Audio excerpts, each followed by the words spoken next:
Series की starting में हमें एक सिटी का सीन दिखाया जाता है जिसका नाम हार्बर सिटी है और ये सिटी समुद्र के काफी ज्यादा करीब है। और इसी वक्त हमें दिखाया जाता है कि यहाँ पर बहुत ही बड़ी बड़ी शिप्स आकर रखी होती है। और इसी वक्त हमें एक पर्सन को दिखाया जाता है जो कि इस वक्त बहुत ही ज्यादा खुश होता है और वह काफी ज्यादा हंसते हुए हो रहा होता है। तो फाइनली हम हार्बर सिटी पहुँच ही गए और इसी वक्त उसके पास उसका एक दोस्त आता है जिसका नाम वॉल्कर है और वो बोल रहा होता है, रेमंड क्या तुम एक एडवेंचरर बनने के लिए इतने ज्यादा एक्साइटेड हो? तो रेमंड बोल रहा होता है, वाकर तुम नहीं जानते, एक एडवेंचरर बनना मेरा सपना है। और इसी वक्त इनके यहाँ पर और दो साथी भी आ गए होते हैं और वो बोल रहे होते हैं, रेमंड तुम फिक्र मत करो, एक एडवेंचरर बनने में हम तुम्हारी हेल्प करेंगे। और अब से हमारा एक न्यू एडवेंचर स्टार्ट होने वाला है जिसमें बहुत ही ज्यादा मजा आएगा। और हम देखते हैं कि वो लोग काफी ज्यादा हंसते हुए इस जगह से चले जाते हैं। और इसी के साथ कहानी सुनाने वाले की तरफ से हमें बताया जाता है इस वर्ल्ड के अंदर बहुत ही ज्यादा डिफरेंट डायमेंशंस मौजूद हैं जिनके जरिए लोग दूसरी दुनियाओं में जा सकते हैं। लेकिन इन डंजन्स के अंदर सिर्फ वो लोग ही जा सकते हैं जो कि एडवेंचरर्स हैं। और एक एडवेंचरर सिर्फ वो इंसान बन सकता है जिसके पास सुपर पावर्स मौजूद हैं। और जब भी तमाम एडवेंचरर्स दूसरी दुनियाओं में जाते हैं तो वहाँ पर मौजूद पावरफुल मॉन्स्टर्स के साथ फाइट करते हैं। और इन एडवेंचरर्स को इन डायमेंशंस के अंदर जितने भी आर्टिफैक्ट्स मिलते हैं वो इन तमाम आर्टिफैक्ट्स को रियल वर्ल्ड में लाकर सेल कर देते हैं जिससे उन्हें भी बहुत ही ज्यादा प्रॉफिट होता है। और इसीलिए बहुत ही ज्यादा ऐसे लोग हैं जो एडवेंचरर्स बनना चाहते हैं क्योंकि एडवेंचरर्स को बहुत ही ज्यादा रिस्पेक्ट दी जाती है और सभी लोग उन्हें बहुत ही अच्छे तरीके से ट्रीट करते हैं। जिसके बाद हमें प्लेजेंट सीन दिखाया जाता है जहाँ पर वॉल्कर अपने दोस्तों से बोल रहा होता है, हमें एक चारे की जरूरत है। ये सुनकर रेमंड काफी ज्यादा हैरान हो जाता है और वो पूछता है, आखिर चारे से तुम्हारा मतलब क्या है?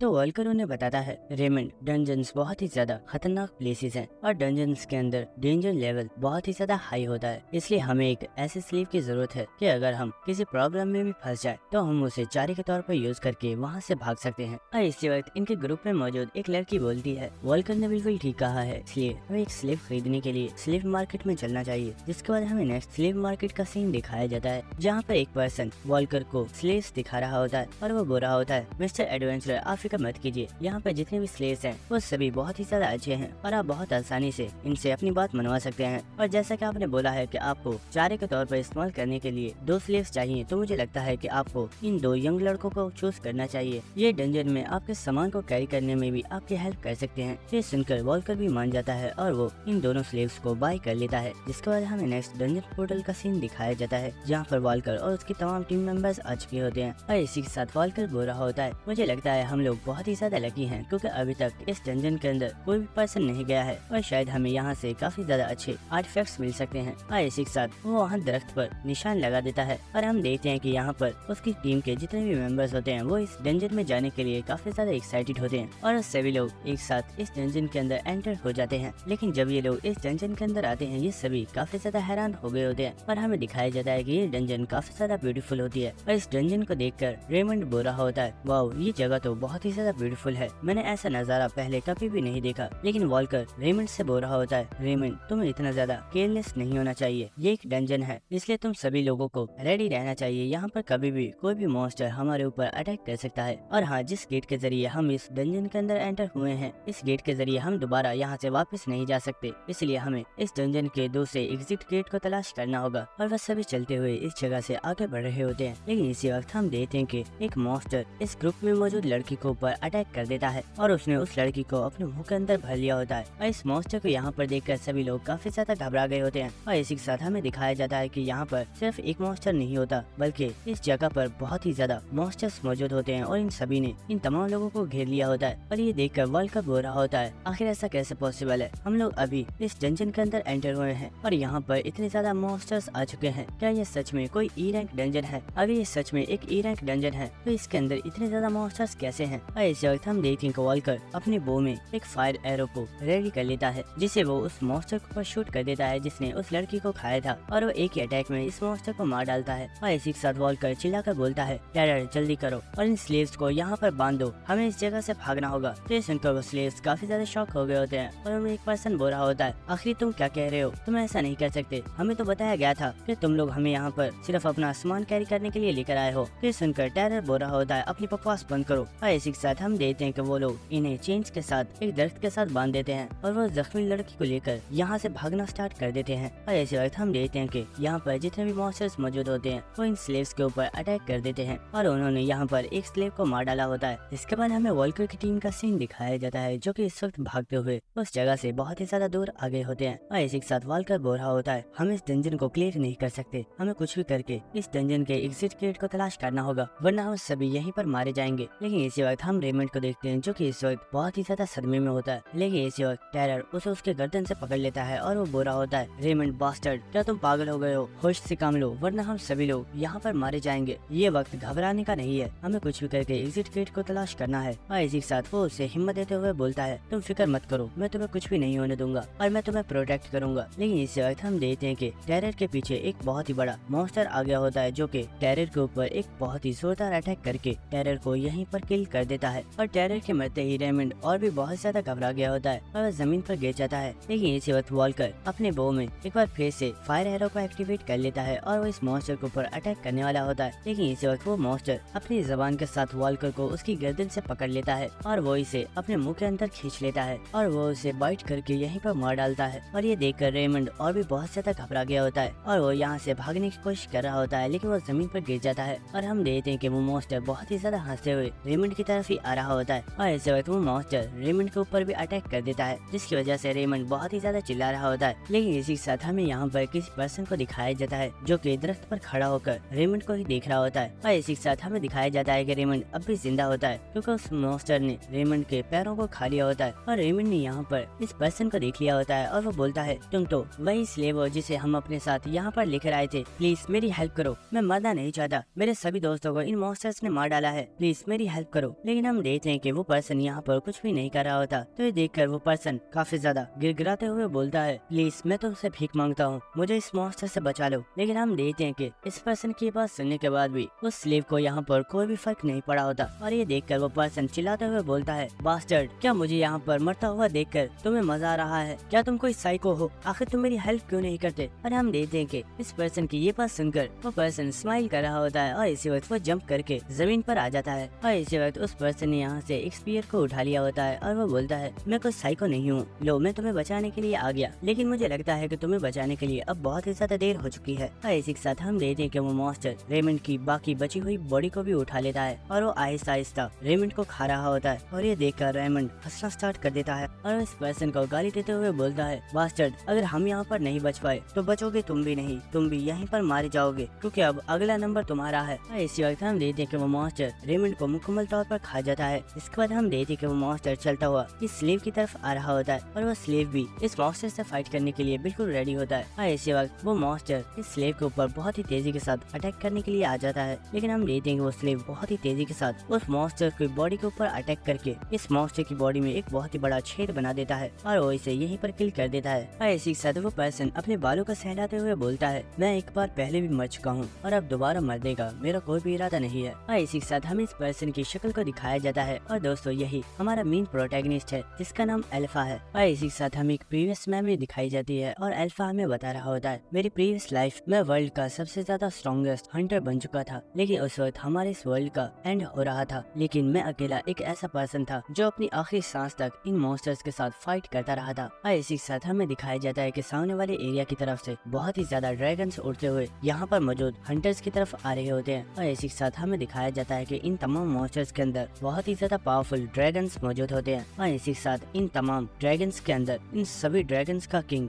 गॉर्नथेल भी मौजूद होता है जिसके टोटल 3 सर हैं। और इसी वक्त हम एक लड़की को देखते हैं जो कि चलते हुए अल्फा के पास आ रही होती है और वो बता रही होती है अल्फा नॉर्थ और वेस्ट एरिया मुकम्मल तौर पर डिस्ट्रॉय हो गया है, यहाँ तक के 6 स्ट्रॉन्गेस्ट हीरो वो भी मारे गए हैं और अब सिर्फ एक हीरो ही रह गया है और वो सिर्फ तुम हो। और अल्फा अब सिर्फ तुम एक अकेले ऐसे पर्सन हो जो गॉर्नथेल के साथ फाइट कर सकता है। और इसी वक्त हमें दिखाया जाता है कि तमाम ड्रैगन्स इन सभी लोगों के पास आ चुके होते हैं और इसी वक्त वो किंग ड्रैगन इन सभी लोगों को ऊपर अटैक कर देता है और हमें कुछ देर बाद का सीन दिखाया जाता है जहाँ पर अब सब कुछ डिस्ट्रॉय हो चुका होता है और हमें दिखाया जाता है कि अल्फा इस वक्त बहुत ही ज्यादा इंजर्ड होता है। और इसी के साथ हमें दिखाया जाता है कि अल्फा ने अकेले ही ड्रैगन किंग के सर को काट दिया होता है। लेकिन इसी के साथ अल्फा बुरा होता है मैंने इस कमीने के सर को काट दिया, लेकिन ये भी इसे हराने के लिए काफी नहीं है। और इसी के साथ हमें दिखाया जाता है कि ड्रैगन किंग अब भी हवा में उड़ रहा होता है क्योंकि क्योंकि उसके पास अभी भी 2 सर मौजूद होते हैं। ये इसी के साथ अल्फा देखता है कि वो एरिया जहाँ से उसने उसके पहले सर को काटा है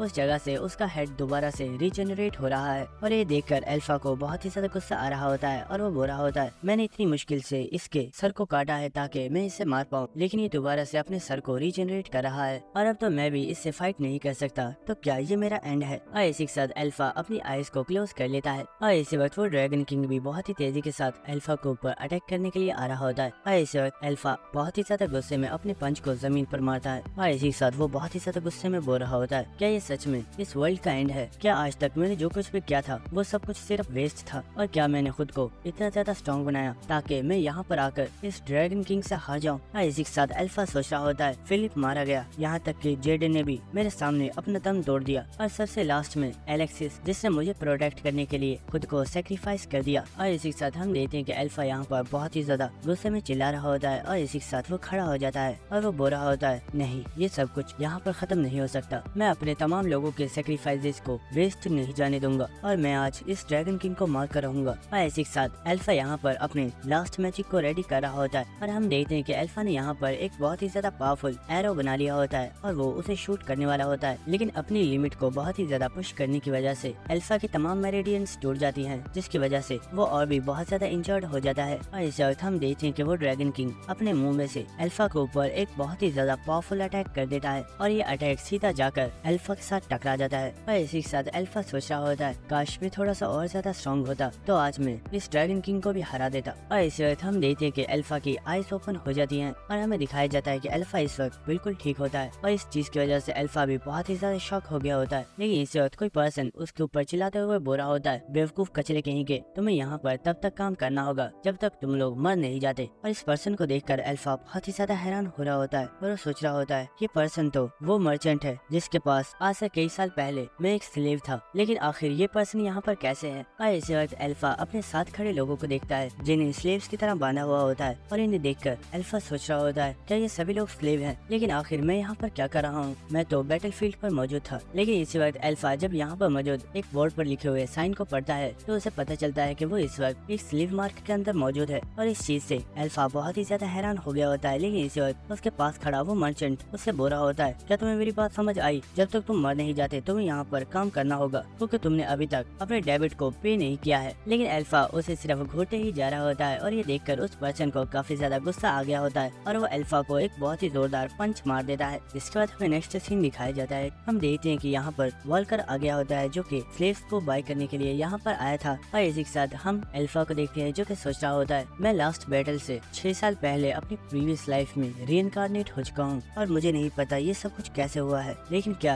ये मेरे पास कोई सेकंड चांस है। और इसी के साथ हम देखते हैं कि वॉल्कर ने यहाँ पर अल्फा और उस दूसरे स्लेव को बाय कर लिया होता है। और इसी के साथ अल्फा सोच रहा होता है, ये मेरा सेकंड चांस है और इस बार मैं खुद को इतना ज्यादा स्ट्रॉन्ग बनाऊंगा कि मैं अपने तमाम लोगों को प्रोटेक्ट कर पाऊँ। जिसके बाद हमें प्रेजेंट सीन दिखाया जाता है जहाँ पर अल्फा ने वॉल्कर के मैजिकल वेपन को उठा लिया होता है और वो सोच रहा होता है, ये काफी अच्छा मैजिक वेपन है जो मेरे काफी ज्यादा काम का है। और अल्फा इसे अपने पास रख लेता है और इसी के साथ वो यहाँ से चलना स्टार्ट कर देता है और वो सोच रहा होता है, मुझे अब यहाँ पर इस डंजन का एग्जिट गेट तलाश करना चाहिए ताकि मैं इस जगह से बाहर निकल सकूं। और इसी के साथ अल्फा सोच रहा होता है, वॉल्कर यहाँ पर मौजूद इन सभी लोगों का लीडर था, इसका मतलब था कि उसके पास काफी ज्यादा वैल्यूएबल थिंग्स भी हो सकती थी, लेकिन वो मॉन्स्टर उसकी पूरी बॉडी को ही खा गया था। लेकिन इसी वक्त अल्फा को यहाँ पर वॉल्कर का पैर नजर आता है और वो सोच रहा होता है, क्या मुझे इसके पैर के अंदर कुछ मिल सकता है? क्योंकि कई बेवकूफ लोग ऐसे होते हैं जो अपने पैसे या फिर अपनी वैल्यूएबल थिंग्स को अपने शूज के अंदर छुपा कर रखते हैं। और जब अल्फा वॉल्कर के शूज को चेक करता है तो उसे यहाँ पर सच में एक वैल्यूएबल आइटम मिल गई होती है जो कि असलियत में एक टेलीकिनेसिस रिंग है जो कि एक मैजिशियन के लिए एक बहुत ही ज्यादा पावरफुल और अच्छा आर्टिफैक्ट है।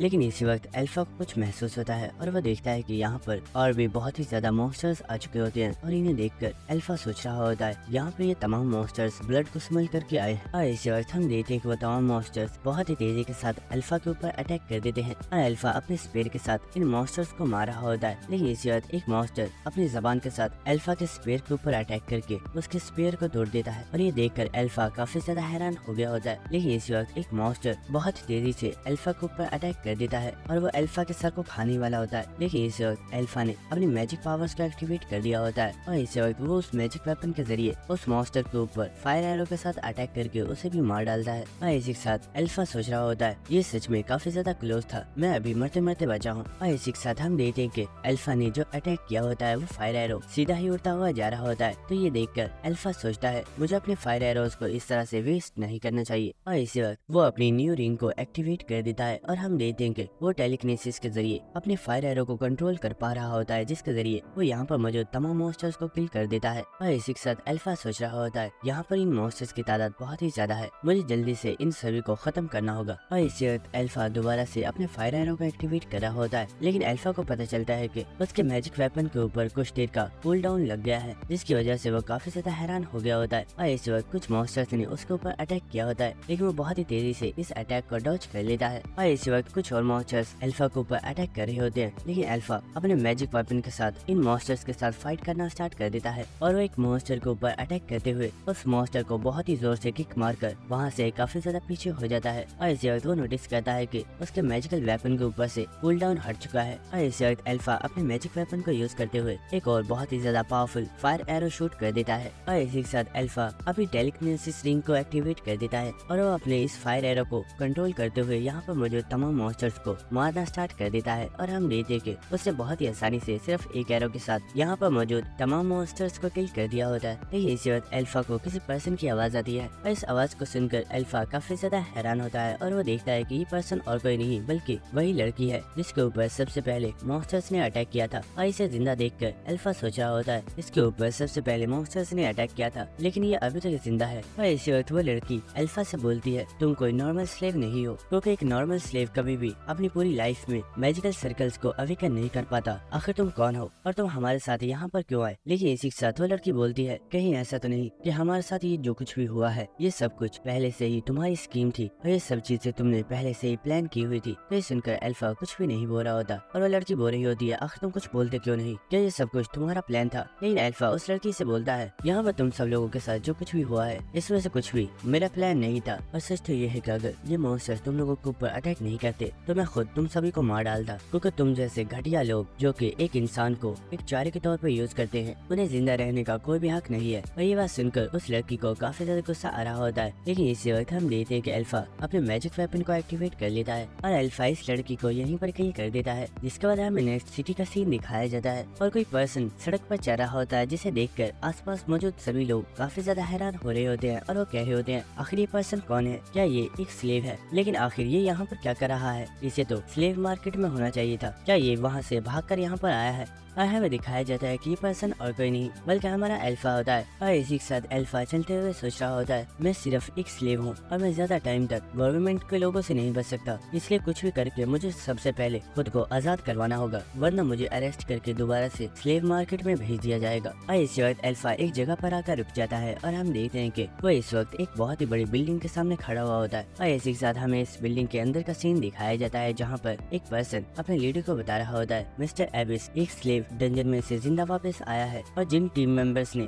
उसे बाय किया था वो सभी उस डंजन के अंदर मारे गए हैं। ये सुनकर एबिस बोलता है तो आखिर इसमें प्रॉब्लम क्या है, उस स्लेव को दोबारा से स्लेव मार्केट में भेज दो, क्योंकि ऐसा फर्स्ट टाइम नहीं हुआ है कि जब एक स्लेव डंजन में से वापस आया है, पहले भी काफी ज्यादा स्लेव उस डंजन में से वापस आ गए हैं। और ऐसा सिर्फ इसलिए होता है क्योंकि वो लोग जानते हैं कि अगर वो यहाँ से भागने की कोशिश करेंगे तो बहुत ही जल्द उन लोगों को पकड़ लिया जाएगा, जिसके बाद उन्हें और भी ज्यादा उन खतरनाक डंजन में भेजा जाएगा जिनके अंदर सर्वाइव करना बिल्कुल इम्पॉसिबल है। तो एक बहुत ही ज्यादा नॉर्मल सी बात है कि वो पर्सन इन सब चीजों से डर गया होगा, इसलिए वो यहाँ पर वापस आ गया है। तो ये सुनकर उसका सबऑर्डिनेट बोल रहा होता है सर आपने जो कुछ भी बोला है वो सब कुछ ठीक है, लेकिन उस स्लेव ने बोला है आज से 3 साल पहले जिस कॉन्ट्रैक्ट के जरिए उसे एक स्लेव बनाया गया था वो उस कॉन्ट्रैक्ट को मॉडिफाई करवाना चाहता है, क्योंकि वो आज से खुद को एक एडवेंचरर के तौर पर रजिस्टर करवा रहा है, क्योंकि उसने फर्स्ट मैजिक सर्कल को अवेकन कर लिया है। और ये सुनकर वो पर्सन काफी ज्यादा हैरान हो गया होता है और वो बोलता है व्हाट, क्या तुम सच कह रहे हो? तो वो पर्सन बोलता है सर मैं बिल्कुल ठीक कह रहा हूँ, हमने इस चीज को खुद चेक किया है और उस स्लेव ने सचमुच अपने फर्स्ट सर्कल को एक्टिवेट कर लिया है। तो ये सुनकर वो पर्सन काफी ज्यादा हैरान हो रहा होता है और वो सोच रहा होता है ऐसा बहुत टाइम बाद हुआ है कि एक स्लेव ने अपने मैजिक सर्कल को अवेकन कर लिया है। लेकिन इसी के साथ वो पर्सन अपने सबऑर्डिनेट से बोल रहा होता है भले ही उस पर्सन ने अपने मैजिक सर्कल को एक्टिवेट कर लिया है, लेकिन वो अब भी सिर्फ एक स्लेव है और अब इस मैटर पर मुझे और कोई भी बात नहीं करनी, उसे दोबारा से स्लेव मार्केट में भेज दो। तो ये सुनकर वो सबऑर्डिनेट बोल रहा होता है, सर असल में प्रॉब्लम ये है कि इस मैटर के बारे में मिस्टर रकन को भी पता है और उन्होंने मुझे बोला है कि इस लड़के को एक एडवेंचरर बनने का मौका दिया जाना चाहिए और हम इस स्लेव के कॉन्ट्रैक्ट को मॉडिफाई कर दें। तो ये सुनकर वो पर्सन काफी ज्यादा हैरान हो गया होता है और वो बोलता है, क्या मिस्टर रकन? और इसी के साथ वो बहुत सोच रहा होता है, क्या वो स्लेव सच में इतना ज्यादा स्पेशल है जो मिस्टर रकन भी उसके अंदर इंटरेस्टेड है? अगर ऐसा मिस्टर रकन ने बोला है तो हमें ये करना ही होगा, क्योंकि मिस्टर रकन एक बहुत ही बड़े मर्चेंट यूनियन ग्रुप के लीडर हैं और हम उनसे पंगा नहीं ले सकते। जिसके बाद हम देखते को सबऑर्डिनेट वहाँ से चला जाता है और इसी के साथ वो बहुत सोच रहा होता है। वो स्लेव एक एडवेंचरर बनना चाहता है, लेकिन क्या सच में? उसे ऐसा लगता है कि एक एडवेंचरर की जॉब इतनी ज्यादा आसान है। जिसके बाद हमें अल्फा की आवाज आ रही होती है जो कि हमें बता रहा होता है, इस वर्ल्ड के अंदर स्लेव एक ऐसा वर्ड है जिसके बारे में हर एक इंसान जानता है, क्योंकि इस वर्ल्ड में किसी भी पर्सन को बहुत ही आसानी से स्लेव बनाया जा सकता है। और जब वो पर्सन तुम्हारा स्लेव बन जाता है तो वो स्लेव जब तक तुम्हारे लोन को वापस नहीं कर देता वो तब तक तुम्हारी गुलामी से आजाद नहीं हो सकता। और इसी के साथ अल्फा हमें बता रहा होता है, मेरे फादर ने किसी कंपनी से कुछ लोन लिया था, जिसके कुछ टाइम बाद मेरे फादर ने उस लोन को उन लोगों को वापस कर दिया, लेकिन उसके कुछ टाइम बाद ही मेरे फादर की डेथ हो गई। और इसी के साथ मुझे भी अरेस्ट कर लिया गया और मुझे बताया गया कि मेरे फादर ने जो लोन लिया था उसका इंटरेस्ट रेट बहुत ही ज्यादा इंक्रीज हो गया था, लेकिन मेरे फादर ने वो पे नहीं किया है जो कि मुझे पे करना होगा। लेकिन इस इंटरेस्ट रेट को सुनकर मैं भी बहुत ही ज्यादा हैरान था, क्योंकि जो लोन हम लोगों ने लिया था वो सिर्फ 1 मिलियन था, लेकिन उसके ऊपर इंटरेस्ट रेट 1 बिलियन हो चुका है और इतनी बड़ी कीमत को मैं कभी भी पे नहीं कर सकता था। इसलिए उन लोगों ने मुझे एक स्लेव बना दिया और मुझे स्लेव मार्केट में बेच दिया और उसी दिन से मैं सिर्फ एक स्लेव बनकर रह गया हूँ। लेकिन अब इन लोगों से रिवेंज लेने का वक्त आ चुका है। और इसी के साथ हम देखते हैं कि अल्फा इस वक्त एबिस के सामने बैठा हुआ होता है और इसी के साथ एबिस को देखकर अल्फा सोच रहा होता है, एबिस रकन का लेफ्ट हैंड है और इस पर्सन को मैं बहुत ही आसानी से इस्तेमाल कर सकता हूँ। जिसके बाद अल्फा बोलता है, सर मेरा नाम अल्फा है और मैं अपने कॉन्ट्रैक्ट को मॉडिफाई करवाना चाहता हूँ। ये सुनकर एबिस बोल रहा होता है, हाँ तुम फिक्र मत करो, मुझे तुम्हारी रिपोर्ट पहले ही मिल चुकी है, तो ठीक है मैं तुम्हारे कॉन्ट्रैक्ट को मॉडिफाई करने के लिए तैयार हूँ। आज से तुम एक एफ रैंक एडवेंचरर हो और तुम आज से ही अपनी जॉब को स्टार्ट कर सकते हो। ये सुनकर अल्फा बोलता है, सर आपका बहुत ज्यादा शुक्रिया, लेकिन मुझे लगता है आपने मेरी रैंक को कुछ ज्यादा ही लो कर दिया है। मैं अपने फर्स्ट सर्कल को अवेकन कर चुका हूँ, इसलिए मैं चाहता हूँ कि आप मुझे एक एफ रैंक नहीं बल्कि एक ई रैंक हंटर बनाएं। तो ये सुनकर एबिस भी काफी ज्यादा हैरान हो गया होता है और वो बोलता है, ई रैंक? क्या तुम्हें सच में लगता है कि तुम ई रैंक के काबिल हो? मुझे लगता है तुम्हारे लिए एफ रैंक ही ठीक है। तो ये सुनकर अल्फा बोल रहा होता है, सर शायद आप नहीं जानते, लेकिन मेरे पास टोटल 3 इयर्स का एक्सपीरियंस है और इन 3 सालों में बहुत ही ज्यादा एडवेंचरर्स ने मुझे एक चारे के तौर पर यूज किया है, लेकिन अभी तक मैं बहुत ही आराम से वहाँ पर सर्वाइव कर पाया हूँ और इसका रीजन सिर्फ यही है क्योंकि मेरी स्किल्स काफी ज्यादा अच्छी हैं। तो ये सुनकर एबिस बोल रहा होता है, लड़के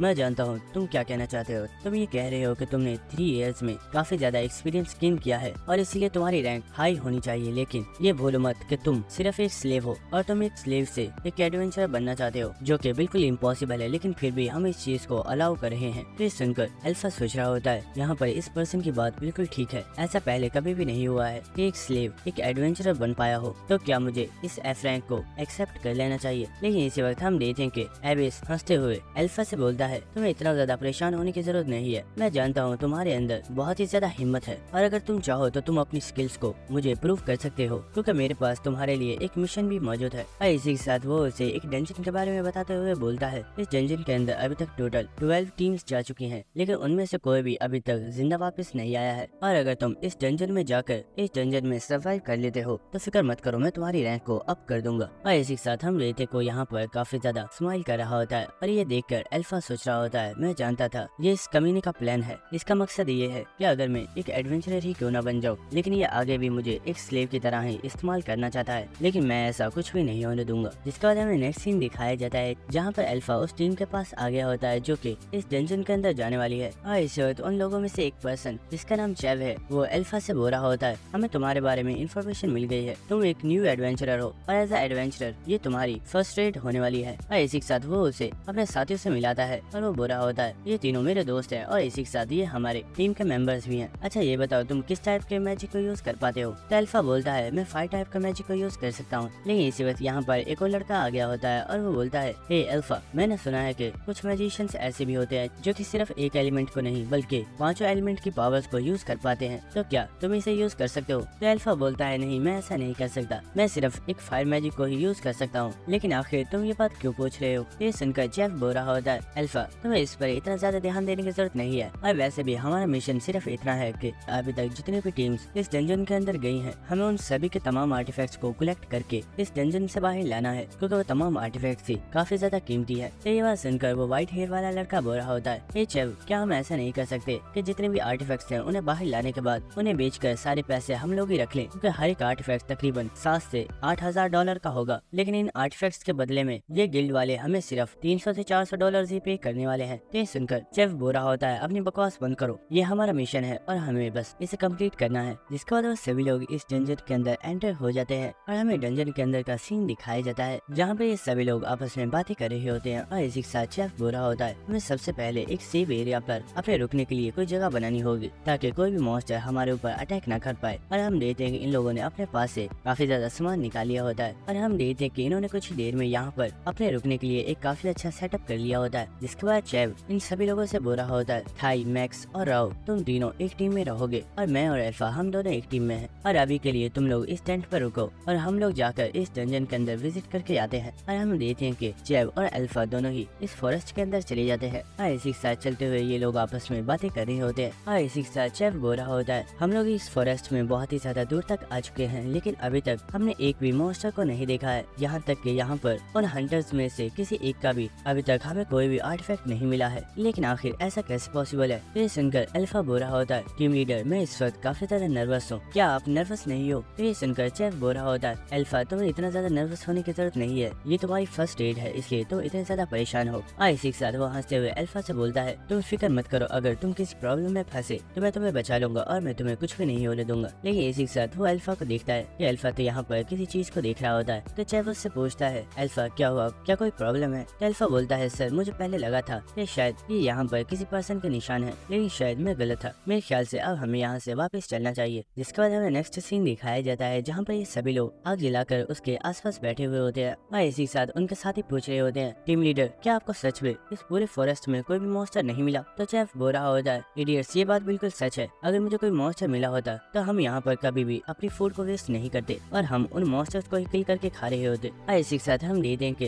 अल्फा यहाँ पर पानी को ड्रिंक कर रहा होता है और वो यहाँ पर इन सभी लोगों से कुछ ज्यादा बातें नहीं कर रहा होता। जिसके बाद हमें नेक्स्ट सीन दिखाया जाता है कि वो जगह जहाँ पर इन लोगों ने अपना सेटअप लगाया हुआ था, अल्फा वहाँ पर जाकर सो चुका होता है। और कुछ देर के बाद अल्फा के पास वो टीम लीडर और उसके साथी आगे होते हैं और टीम लीडर बोल रहा होता है, अल्फा, क्या तुम इतनी जल्दी सो चुके हो? तुम्हें फॉरेस्ट में इतनी जल्दी नहीं सोना चाहिए, क्योंकि यहाँ पर कभी भी कोई भी खतरा हो सकता है। लेकिन अल्फा उनकी बातों का कोई भी जवाब नहीं दे रहा होता। मैक्स चेव से बोलता है, लीडर, मुझे लगता है ये एक काफी अच्छा मौका है इसे मारने का। ये सुनकर वो टीम लीडर भी काफी ज्यादा हंसना स्टार्ट कर देता है और वो बोलता है, हाँ, मुझे लगता है ये मौका काफी ज्यादा अच्छा है। और इसी के साथ हम देखते हैं कि मैक्स चलते हुए अल्फा के पास जा रहा होता है और इसी के साथ वो बोल रहा होता है, बॉस, मेरे ख्याल से इसका ये आर्टिफैक्ट कम से कम $20,000 का होगा और अगर हमें यहाँ पर कोई और आर्टिफैक्ट नहीं भी मिला तो हम लोगों के लिए सिर्फ ये आर्टिफैक्ट काफी है। और हम देखते हैं कि वो पर्सन अल्फा के पास आ गया होता है और इसी के साथ वो काफी ज्यादा हंसते हुए बोल रहा होता है, अल्फा, तुम सच में एक काफी ज्यादा अच्छी पर्सन थे, लेकिन इस वर्ल्ड में अच्छे लोग कभी भी ज्यादा टाइम तक सरवाइव नहीं कर पाते। और इसी के साथ वो अपने डैगर से अल्फा की बॉडी में स्टैब कर देता है। लेकिन इसी वक्त वो काफी ज्यादा हैरान हो जाता है, क्योंकि वो देखता है कि यहाँ पर अल्फा मौजूद नहीं होता, बल्कि यहाँ पर तो लकड़ी के टुकड़े रखे हुए होते हैं। और ये देखकर ये सभी लोग काफी ज्यादा हैरान हो गए होते हैं। और ये देखकर चेव भी काफी ज्यादा हैरान हो गया होता है और वो चिल्लाकर अपने साथियों से बोलता है, जल्दी करो और उसे तलाश करो, वो यहाँ से ज्यादा दूर नहीं गया होगा, मुझे उसका आर्टिफैक्ट चाहिए। लेकिन इसी वक्त किसी पर्सन ने इनके दरख्त के ऊपर अटैक कर दिया होता है और यहाँ पर एक काफी बड़ा ब्लास्ट हुआ होता है और इस पूरे ट्री के ऊपर ही आग लग गई होती है। और इसी के साथ हमें दिखाया जाता है कि ये अटैक किसी और ने नहीं बल्कि अल्फा ने ही किया होता है, जो कि एक दूर दरख्त के ऊपर बैठा हुआ होता है और वो इन्हें देख रहा होता है। और इसी के साथ चेव बोल रहा होता है, सभी लोग जल्दी करो और यहाँ पर हमारे जितना भी खाना और हमारा सामान मौजूद है उस सबको इस जगह से हटाओ। लेकिन इसी वक्त एक पर्सन बोलता है, बॉस, आपको यहाँ पर देखना चाहिए। तो चेफ बोलता है, बेवकूफ, आखिर अब क्या हुआ? लेकिन इसी वक्त वो कुछ देखकर काफी ज्यादा शॉक हो गया होता है। तो हमें दिखाया जाता है कि यहाँ पर एक बहुत ही बड़ा स्लाइम मॉन्स्टर आ चुका होता है, जिसे देखकर चेफ बहुत ही ज्यादा घबरा गया होता है और वो कहता है, क्या आखिर ये मॉन्स्टर यहाँ पर कैसे आया? क्या ये सब कुछ अल्फा का प्लान था? और इसी वक्त हम देखते को स्लाइम अपने मुंह को ओपन कर लेता है और वो इन सभी लोगों को खाने के लिए इनके ऊपर अटैक कर देता है। लेकिन इसी वक्त इन सभी लोगों ने इस दरख्त के ऊपर से जंप लगा दी होती है और हम देखते कि स्लाइम ने एक ही बार में इस पूरे ट्री को बर्बाद कर दिया होता है। और इस टीम के जितने भी मेंबर्स होते हैं वो बहुत ही तेजी के साथ इस जगह से भाग रहे होते हैं। और इन्हें देखकर अल्फा सोच रहा होता है, ये लोग बहुत टाइम से मेरे साथ इतना ज्यादा काइंड होने का दिखावा कर रहे थे, लेकिन ये जानते नहीं कि मैं पहले भी इन जैसे कई लोगों को फेस कर चुका चुका हूँ। और इसी के साथ अल्फा यहाँ पर इस स्लाइम को देखते हुए सोच रहा होता है ये स्लाइम एक गोल्डन स्लाइम है और यही इस डंजन का बॉस मॉन्स्टर है और ये एक ऐसा मॉन्स्टर है जो कि किसी भी जिंदा चीज को नहीं छोड़ता और वो सभी को खा जाता है। यही रीजन है कि इस फॉरेस्ट के अंदर कोई भी मॉन्स्टर मौजूद नहीं है क्योंकि ये उन सभी को खा चुका है। और जैसे जैसे ये इंसानों और मॉन्स्टर्स को खाता है इसका साइज और भी ज्यादा इंक्रीज हो जाता है। जिसके बाद हम चेफ को देखते हैं जो कि भागते हुए अपने साथियों से बोल रहा होता है कोई पर्सन इस स्लाइम के ऊपर अटैक मत करना, ये एक गोल्डन स्लाइम है और इसकी पूरी बॉडी ही एसिड के साथ बनी हुई है। अगर तुमने इसके ऊपर अटैक किया तो तुम इसकी बॉडी को टच करने से ही जल जाओगी। तो ये सुनकर उसका साथी बोल रहा होता है बॉस आप तो हम में सबसे ज्यादा स्ट्रॉन्ग है, क्या आप इसे नहीं हरा सकते? तो ये सुनकर चेफ बोल रहा होता है इडियट, ये कोई ऐसी चीज नहीं है जिसे मैं हरा पाऊंगा। इसे हराना तो एक हाई लेवल के हंटर के लिए भी बहुत ही ज्यादा मुश्किल है।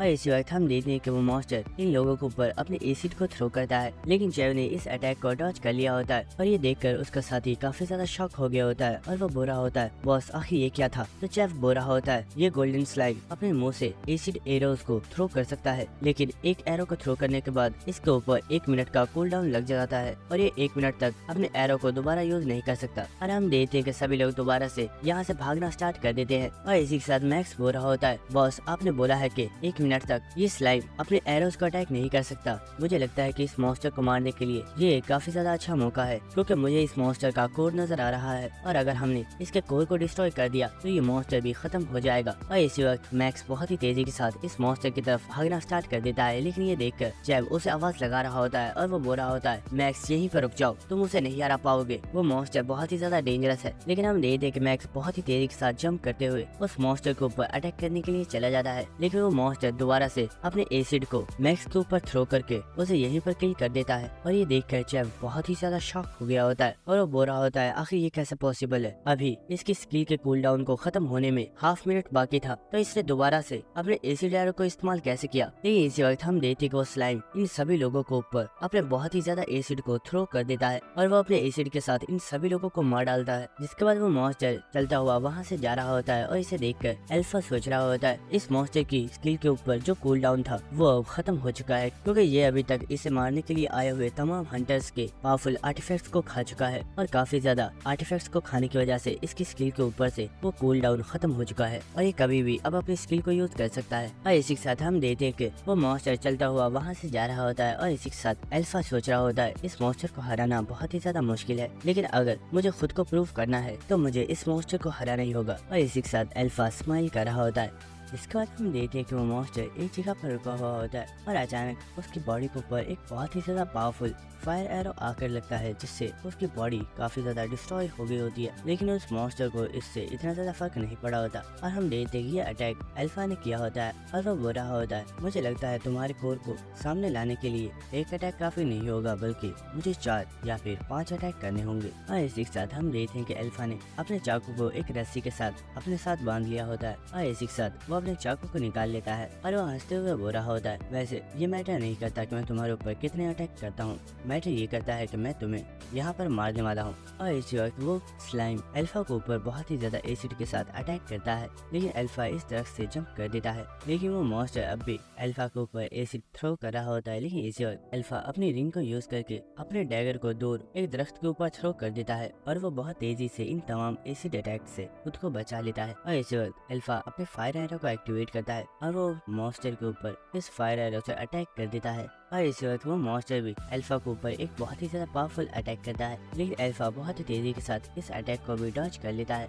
और इसी वक्त वो एक और फायर एरो के साथ उस स्लाइम के ऊपर अटैक कर देता है और हम देखते कि इन अटैक्स की वजह से उस स्लाइम को भी अल्फा के ऊपर बहुत ही ज्यादा गुस्सा आ रहा होता है और वो बहुत ही तेजी के साथ अल्फा के ऊपर अपने एसिड को थ्रो कर रहा होता है, लेकिन अल्फा अपने डैगर को अपनी टेलीकिनेसिस से मूव करवा रहा होता है और वो बहुत ही आसानी से इन तमाम अटैक्स को भी डॉज कर रहा होता है। और वो इसी वक्त एक और फायर एरो को इस स्लाइम के ऊपर थ्रो करता है, लेकिन उस स्लाइम ने इस अटैक को डॉज कर लिया होता है। यही इसी वक्त अल्फा दोबारा से अपनी स्किल टेलीकिनेसिस से उस फायर एरो को कंट्रोल करके उसे दोबारा से लाकर स्लाइम की बॉडी के ऊपर थ्रो कर देता है। और हम देखते कि इस बार जो धमाका हुआ होता है उससे उस स्लाइम का कोर सामने नजर आ रहा होता है। और इसी वक्त बहुत ही तेजी के साथ अल्फा उस कोर के ऊपर अटैक करने के लिए आ चुका होता है और वो अपनी फाइनल अटैक के साथ इस कोर के ऊपर अटैक करने वाला होता है। लेकिन इसी वक्त हम देखते हैं कि वो स्लाइम भी अपने हाथ के साथ अल्फा के ऊपर अटैक कर रहा होता है और इस चीज को अल्फा नोटिस कर लेता है और वो बहुत ही तेजी से अपने टेलीकिनेसिस से अपने डैगर को बहुत ही ज्यादा दूर थ्रो करता है और वो बहुत आसानी से इस अटैक को डॉज कर लेता है और वो वहाँ से काफी ज्यादा दूर चला गया होता है। और हम देखते हैं कि अल्फा ने अपने लास्ट फायर एरो को रेडी कर लिया होता है और वो इस अटैक को इस स्लाइम मॉन्स्टर के ऊपर कर देता है। लेकिन हम देखते हैं कि वो मॉन्स्टर अपने हाथ के साथ इस अटैक को ब्लॉक कर रहा होता है और ये देखकर अल्फा स्माइल कर रहा होता है और वो बोलता है, क्या तुम्हें सच में लगता है कि तुम इसे इस तरह से ब्लॉक कर पाओगे? और हम देखते हैं कि अल्फा बहुत ही तेजी से अपने उस अटैक को टेलीकिनेसिस के जरिए उस स्लाइम मॉन्स्टर के हाथ को बिना टच किए उस मॉन्स्टर की बॉडी के ऊपर लग जाता है, जिसकी वजह से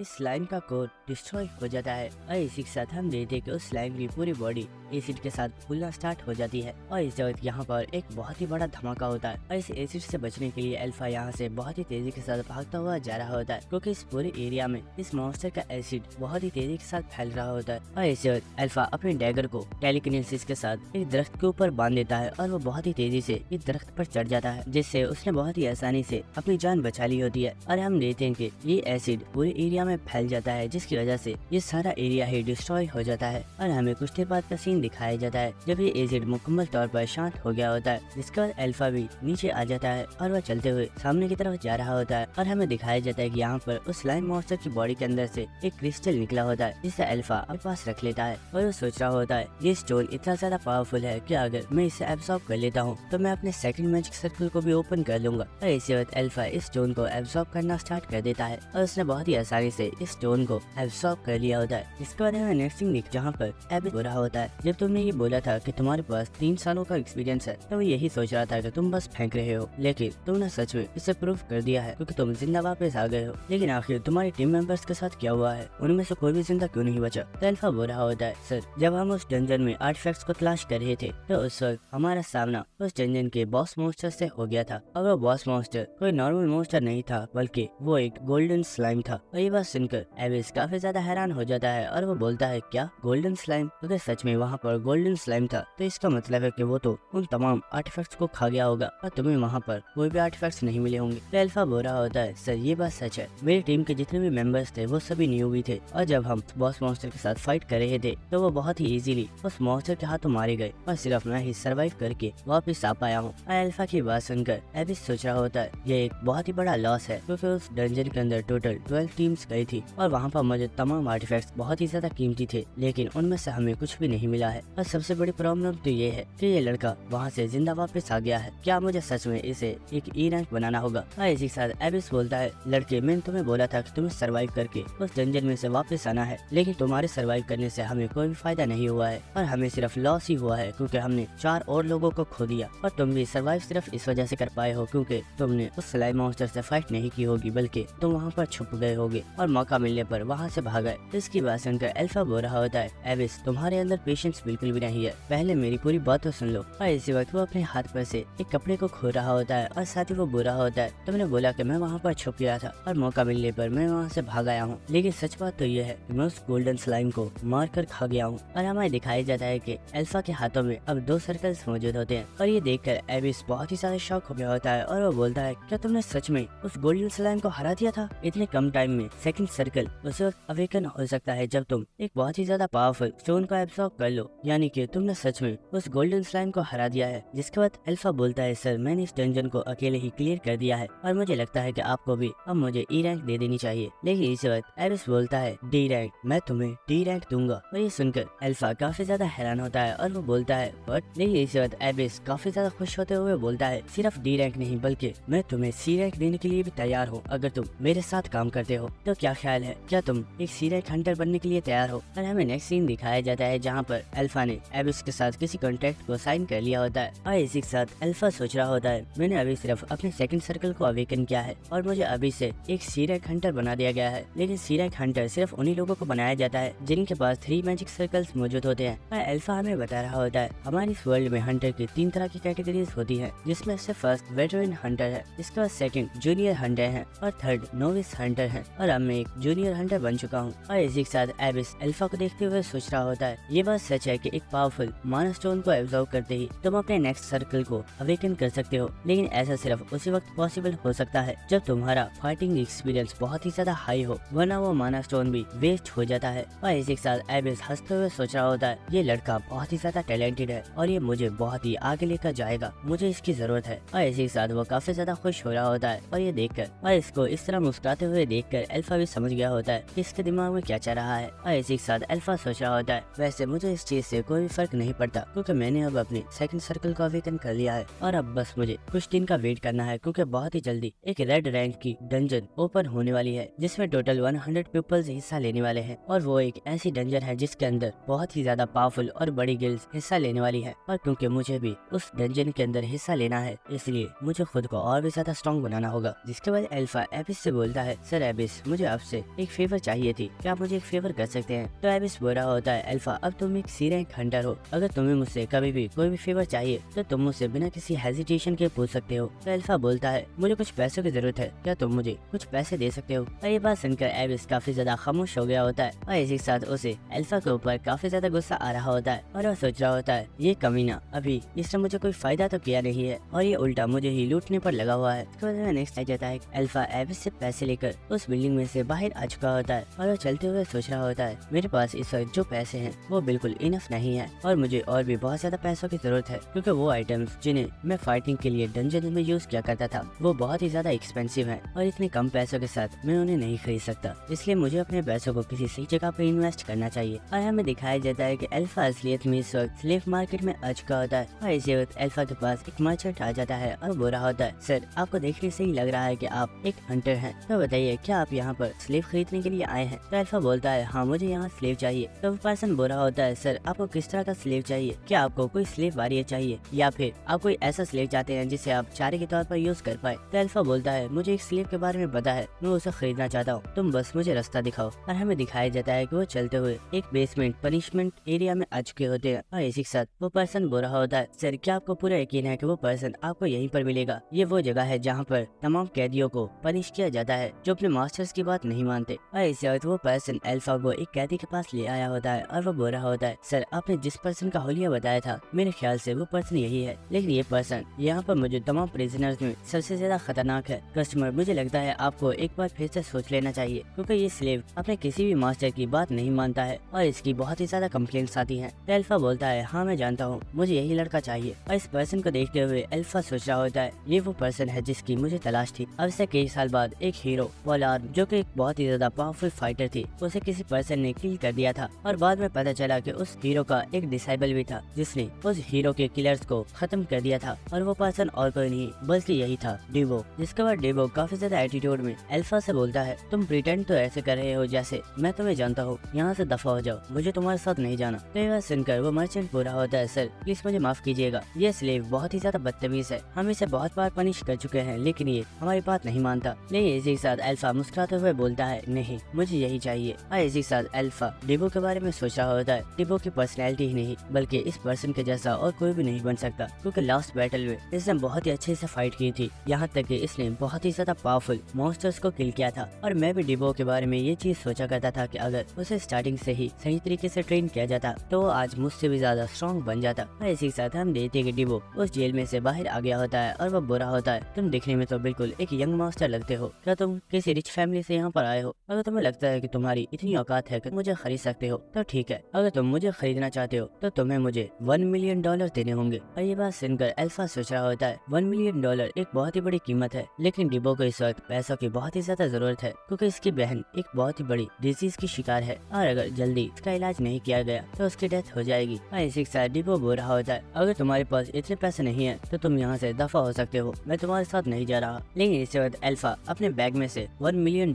निकाल कर उनके सामने रख देता है और ये देखकर डिबो और वो मर्चेंट दोनों ही बहुत ही ज्यादा हैरान हो गए होते हैं और वो बोलते हैं क्या तुम सच में मुझे $1 मिलियन देने के लिए तैयार हो? और इसी के साथ डिबो बिल्कुल खामोश हो गया होता है। लेकिन इसी के साथ अल्फा बोलता है मैं तुम्हारे साथ जो कॉन्ट्रैक्ट साइन करना चाहता हूँ तुम पहले उसे सुन लो, तुम मेरे साथ एक वॉरियर की तरह रहोगे और तुम्हें डंजन्स में मेरे साथ मिलकर फाइट करनी होगी, जिसके बाद हमारा जो भी प्रॉफिट होगा उसमें से 70% मेरा होगा और 30% तुम्हारा। और ये बात सुनकर वो मर्चेंट सोच रहा होता है इस पर्सन की ऑफर तो दूसरे लोगों से बहुत ही ज्यादा अलग है क्योंकि ये इसे अपना कोई स्लेव नहीं बनाना चाहता बल्कि ऐसा लग रहा है जैसे ये इसे अपना पार्टी मेंबर बना रहा है। और इसी के साथ अल्फा अपने कॉन्ट्रैक्ट को डिबो को देते हुए बोलता है तुम इसे एक बार देख लो, जिसके बाद सोच समझ कर इस पर साइन कर देना। लेकिन हम देखते हैं डिबो फौरन से उस कॉन्ट्रैक्ट को छीन लेता है और वो बोलता है इस चीज की कोई भी जरूरत नहीं है, मैं ये साइन करने के लिए तैयार हूँ। और इसी वक्त वो अपने अंगूठे को काट कर फौरन से अपने खून से इस कॉन्ट्रैक्ट के ऊपर अंगूठा लगा देता है। और ये देख कर अल्फा स्माइल कर रहा होता है, जिसके बाद अल्फा बोलता है क्योंकि अब हम लोगों ने कॉन्ट्रैक्ट साइन कर लिया है तो अब हम लोग डायरेक्ट एक डंजन में जाने वाले हैं, लेकिन उससे पहले हमें कुछ आर्टिफैक्ट्स को खरीदना होगा। ये सुनकर डिबो भी काफी ज्यादा एक्साइटेड होता है। लेकिन इसी के साथ अल्फा बोलता है, डिबो मैंने तुम्हें 1 मिलियन में खरीदा है और अब तुम्हें इस चीज को साबित करना होगा कि तुम सचमुच 1 मिलियन के वर्दी थे। तो ये सुनकर डिबो बोल रहा होता है, हाँ फिक्र मत करो, मैं इसके लिए तैयार हूँ। जिसके बाद हमें नेक्स्ट जंगल का सीन दिखाया जाता है और इसी के साथ हम यहाँ पर डिबो को देखते हैं जिसने अपने हाथ में एक बहुत ही बड़ा एक्स पकड़ा हुआ होता है और वो अल्फा से बोल रहा होता है, बॉस मुझे लगता है शायद आपको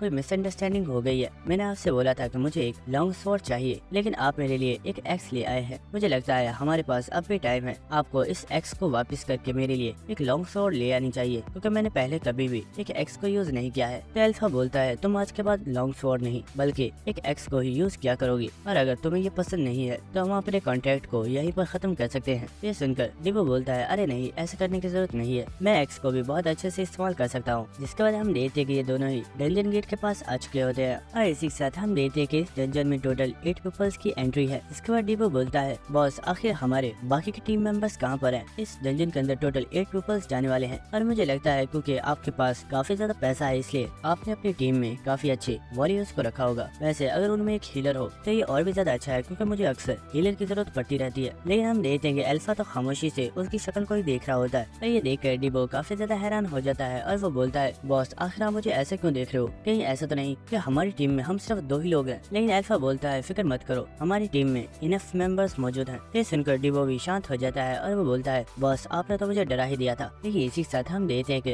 अल्फा अपनी फिंगर को डिबो की तरफ पॉइंट कर देता है और ये देखकर डिबो काफी ज्यादा हैरान हो गया होता है और वो बोलता है, सर आखिर इससे क्या मतलब है? तो अल्फा कुछ भी नहीं बोल रहा होता और वो बहुत ही खामोशी के साथ खड़ा होता है। तो डिबो काफी ज्यादा घबराते हुए बोलता है, वेट, कहीं ऐसा तो नहीं कि सचमुच हम सिर्फ 2 ही लोग हैं? लेकिन इसी वक्त हम देखते हैं कि अल्फा डिबो को उठाकर इस डंजन के गेट में फेंक देता है और वो खुद भी इस डंजन के अंदर आ चुका होता है। लेकिन इसी के साथ हम डिबो को देखते हैं जिसे अल्फा के ऊपर बहुत ही ज्यादा गुस्सा आ रहा होता है और वो चिल्लाते हुए बोल रहा होता है, बेवकूफ, क्या तुम पागल हो? क्या तुम्हें सच में लगता है कि तुम अकेले 7 लोगों के जितने पावरफुल हो? आखिर तुमने सोच भी कैसे लिया कि 8 लोगों वाली डंजन को सिर्फ 2 लोग क्लियर कर पाएंगे? लेकिन हम देखते हैं कि अल्फा बहुत ही खामोशी से उसकी बात सुन रहा होता है और इसी में डिबो को कुछ धूल उड़ती हुई नजर आती है और हमें पता चलता है कि ये असलियत में कुछ मॉन्स्टर्स होते हैं जो कि बहुत ही तेजी से भागते हुए इन लोगों की तरफ ही आ रहे होते हैं। और ये देखकर डिबो ने अपने वेपन को पकड़ लिया होता है और वो सोच रहा होता है, शिट, मैंने सोचा नहीं था कि ये पर्सन इतना ज्यादा बेवकूफ है। अगर मुझे पता होता कि ये पर्सन इतना बेवकूफ है तो मैं इसके साथ कॉन्ट्रैक्ट को साइन करता ही नहीं। इसी वक्त हम देखते हैं अल्फा डिबो को हटाकर आगे चला जाता है और ये देखकर डिबो काफी ज्यादा हैरान हो जाता है और वो बोल रहा होता है, हे वेट करो, आखिर तुम जा कहाँ पर रहे हो? इसी वक्त अल्फा अपने फायर एरो को एक्टिवेट कर देता है और इसी के साथ हम डिबो को देखते हैं जो कि अचानक से कुछ देखकर काफी ज्यादा हैरान हो रहा होता है और वो सोच रहा होता है, आखिर ये पर्सन है कौन? कोई पर्सन इतना ज्यादा स्ट्रॉन्ग कैसे हो सकता है? और इसी के साथ हमें दिखाया जाता है कि अल्फा ने जो एक फायर एरो थ्रो किया होता है उसने अपने इस एरो को कंट्रोल करते हुए एक एरो के साथ ही यहाँ पर मौजूद इन तमाम मॉन्स्टर्स को ही मार डाला होता है। जिसके बाद अल्फा बोलता है, डिबो, डंजन के अंदर एंटर होते ही तुमने चिल्लाना स्टार्ट कर दिया और तुमने मुझे बहुत ही ज्यादा डिसअपॉइंट किया है। अगर आगे से तुमने कभी भी ऐसा किया तो हमारे कॉन्ट्रैक्ट को मैं कैंसिल कर दूंगा, इसलिए आज से कभी भी मुझे शिकायत का मौका मत देना। और ये बात सुनकर डिबो सोच रहा होता है, आखिर ये मॉन्स्टर है कौन? जिसके बाद हमें एक बिल्डिंग का सीन दिखाया जाता है और हम देखते हैं कि इस जगह पर एक सबऑर्डिनेट अपने मास्टर से बोल रही होती है, मास्टर, जैसे आपने ऑर्डर दिया था हमने एबिस से कहकर उस स्लेव को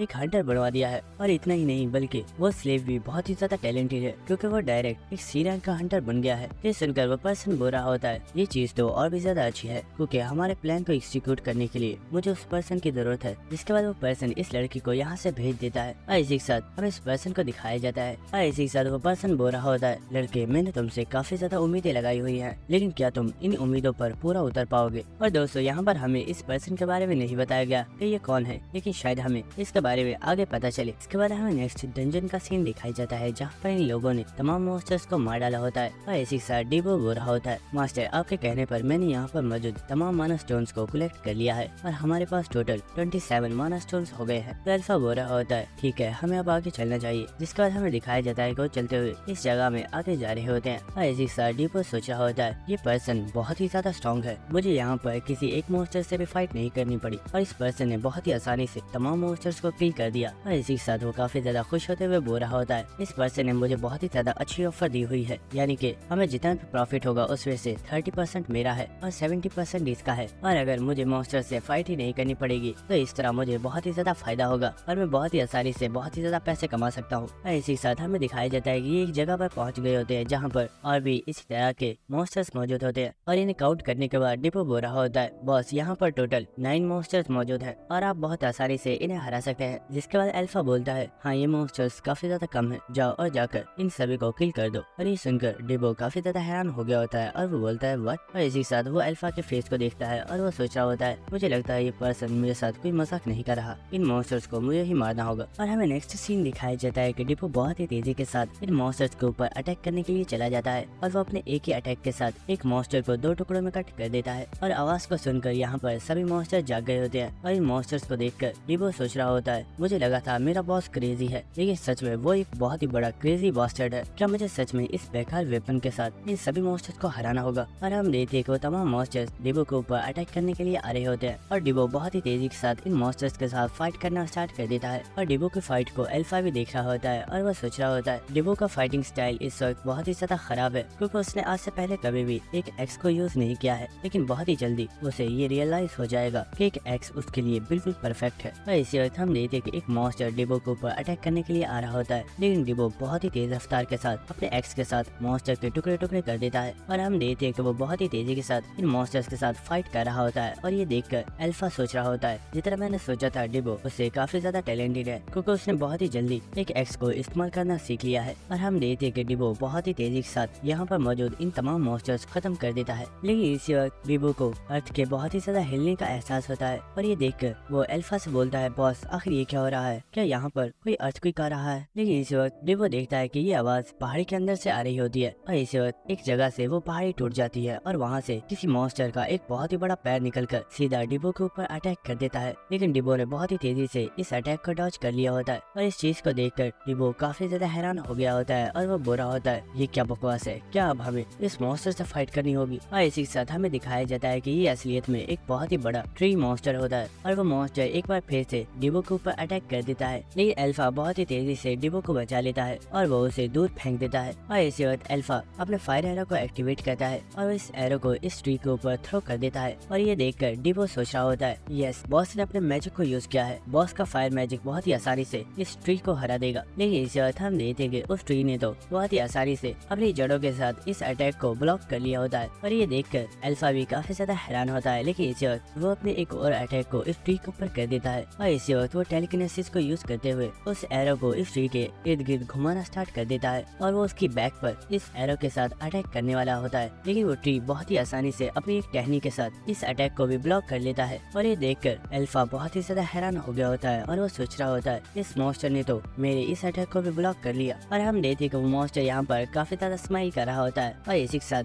हम डिबो को देखते हैं जो कि चिल्लाकर बोल रहा होता है, बॉस यहाँ पर खड़े मत रहो, जल्दी से यहाँ से भागो, हम इसे नहीं हरा सकते। और इसी वक्त वो मॉन्स्टर एक बार फिर से इन लोगों के ऊपर अटैक कर देता है जिसकी वजह से डिबो काफी ज्यादा दूर जाकर गिर जाता है। और इसी वक्त वो मॉन्स्टर एक बार फिर से डिबो के ऊपर अटैक करने वाला होता है। लेकिन इसी वक्त अल्फा टेलीकिनेसिस को यूज करते हुए एक बहुत बड़े पत्थर को कंट्रोल करके वहाँ से काफी ज्यादा दूर चले जाते हैं। और इसी के साथ डिबो बोल रहा होता है, बॉस तुमने मुझे बचा लिया, वरना मुझे तो लगा था कि मैं यहीं पर मरने वाला हूँ। लेकिन इसी वक्त डिबो देखता है कि यहाँ पर और भी काफी ज्यादा मॉन्स्टर्स आ चुके होते हैं। तो अल्फा बोलता है, तुम इन मॉन्स्टर्स के साथ फाइट करो, इस ट्री मॉन्स्टर को मैं संभालता हूँ। लेकिन डिबो उसे रुकने के लिए बोलता है, लेकिन अल्फा बहुत ही तेजी के साथ उस मॉन्स्टर के साथ फाइट करने के लिए चला गया होता है। और इसी वक्त अल्फा अपने फायर एरो को एक्टिवेट करता है और वो एक बार फिर से इस मॉन्स्टर के ऊपर अपना फायर एरो शूट कर देता है। और इसी वक्त हम देखते हैं कि वो ट्री बहुत आसानी से उस अटैक को ब्लॉक कर लेता है। लेकिन इसी वक्त वो एरो जाकर उस ट्री को लग जाता है और ये देखकर डिबो काफी ज्यादा हैरान हो गया होता है और वो सोच रहा होता है, मैंने देखा था उस मॉन्स्टर ने तो इस अटैक को ब्लॉक कर लिया था, तो आखिर ये ट्री डिस्ट्रॉय क्यों नहीं हुआ? और इसी वक्त हम देखते हैं कि अल्फा एक बार फिर से इस मॉन्स्टर के ऊपर अटैक करता है और इस एरो को अपनी तरफ आता हुआ देखकर वो मॉन्स्टर फौरन से इसे ब्लॉक कर लेता है। लेकिन हम देखते हैं कि इस अटैक को ब्लॉक करने के बावजूद वो एरो बहुत ही तेजी के साथ आकर इस मॉन्स्टर की एक ब्रांच को तोड़ देता है। और ये देखकर डिबो काफी ज्यादा खुश हो गया होता है और वो सोच रहा होता है, इनक्रेडिबल, ये पर्सन एक साथ डबल एरोस को शूट कर रहा है, जिनमें से एक एरो को तो वो मॉन्स्टर ब्लॉक कर लेता है, लेकिन दूसरे एरो को वो ब्लॉक नहीं कर पा रहा है। ये पर्सन सच में एक मॉन्स्टर है। लेकिन इसी वक्त वो देखता है कि काफी ज्यादा मॉन्स्टर्स अल्फा के ऊपर अटैक करने के लिए चले गए होते हैं और ये देखकर डीबो चिल्लाकर बोलता है, बॉस अपने पीछे देखिए, कुछ मॉन्स्टर्स आपके ऊपर अटैक करने वाले हैं। लेकिन हम देखते हैं कि अल्फा फौरन से अपने फायर एरो को यूज करते हुए इन तमाम मॉन्स्टर्स को किल कर देता है। और इसी के साथ वो डीबो से बोलता है, डीबो मैंने तुम्हें इन मॉन्स्टर्स को संभालने के लिए बोला था, लेकिन तुम इतने थोड़े मॉन्स्टर्स को भी नहीं संभाल सकते। लेकिन इसी वक्त वो ट्री मॉन्स्टर अल्फा के ऊपर अटैक कर देता है, लेकिन अल्फा बहुत तेजी से इस अटैक को डॉज कर देता है। लेकिन इसी वक्त वो मॉन्स्टर अपनी एक टहनी के साथ अल्फा के ऊपर अटैक करने वाला होता है और ये टहनी बहुत ही तेजी से अल्फा को लगने वाली थी। लेकिन इसी वक्त डीबो अल्फा को पकड़कर पीछे कर देता है और वो बहुत ही तेजी से इस टहनी को काट डालता है। और इसी के साथ डीबो अल्फा से बोलता है, बॉस अभी मैंने तुम्हारी जान बचाई है और अब तुम मुझ पर कुछ भी ब्लेम नहीं कर सकते। और ये देखकर अल्फा भी स्माइल कर रहा होता है। और इसी के साथ अल्फा अपने फायर पावर को एक्टिवेट कर देता है और इसी के साथ वो बोलता है, हाँ मुझे लगता है अब तुम मेरे काम आने लगे हो। और इसी के साथ वो दोनों ही एक साथ बोलते हैं, तो चलो इस मॉन्स्टर को खत्म करते हैं।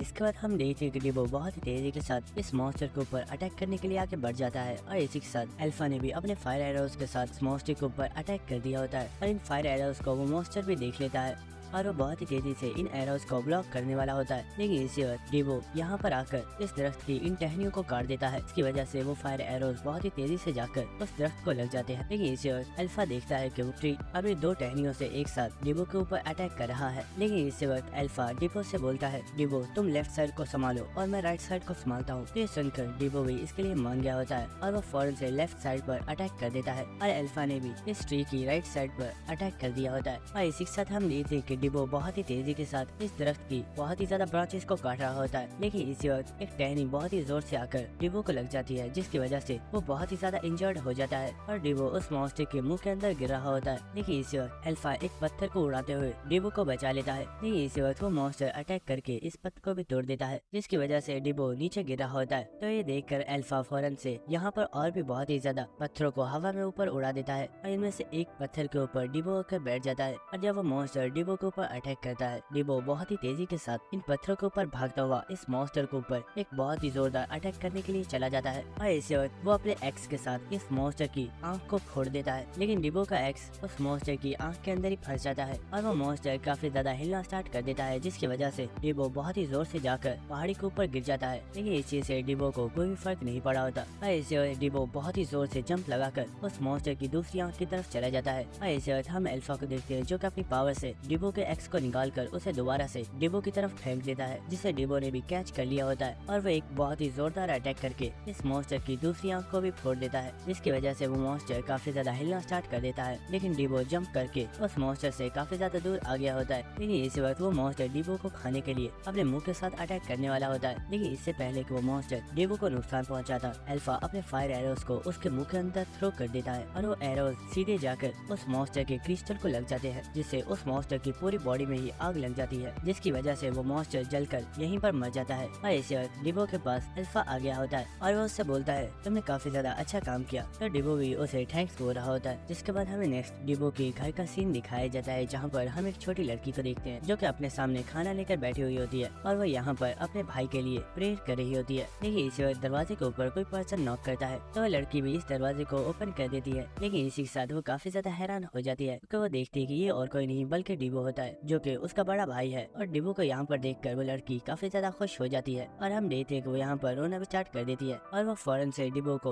अपने गले लगा लेती है। और इसी के साथ वो बोल रही होती है, भाई तुम फाइनली वापस आ ही गए। जिसके बाद हमें नेक्स्ट अल्फा के घर का सीन दिखाया जाता है और यहाँ पर अल्फा भी मौजूद होता है। लेकिन इसी के साथ हमें दिखाया जाता है कि यहाँ पर अभी भी बेड के ऊपर अल्फा के फादर की डेड बॉडी पड़ी हुई होती है। जिसके बाद अल्फा इस पूरे घर में ही आग लगा देता है और वो यहाँ से चला जाता है।